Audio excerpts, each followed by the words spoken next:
বিরোধী বিজেপির শক্ত ভিত উত্তরবঙ্গ, শাসকের কাছে লড়াইও অনেকটাই কঠিন। ফলে বিধানসভায় লড়াইয়ে শাসকের বাজি কারা তা নিয়ে তুমুল জল্পনা। উল্লেখ্য, বুধবারই কলকাতা ও সংলগ্ন এলাকার সম্ভাব্য প্রার্থী কারা তা নিয়ে জল্পনা তৈরি হয়েছিল। আর বৃহস্পতিবার জল্পনা ঘনীভূত হয়েছে উত্তরবঙ্গের গুরুত্বপূর্ণ শহর শিলিগুড়ি ও সংলগ্ন এলাকা নিয়ে।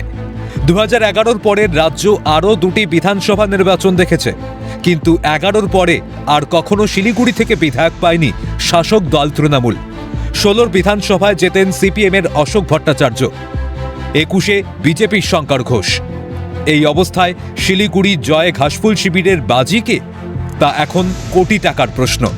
সূত্রের খবর, তৃণমূল শিবিরের আস্থা শিলিগুড়ি পুরসভার মেয়র তথা রাজ্যের প্রাক্তন মন্ত্রী গৌতম দেবের ওপর।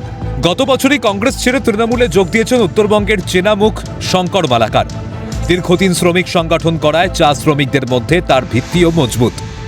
এই অবস্থায় মাটিগাড়া নকশালবাড়ি এলাকা থেকে তৃণমূলের টিকিট পেতে পারেন শঙ্কর।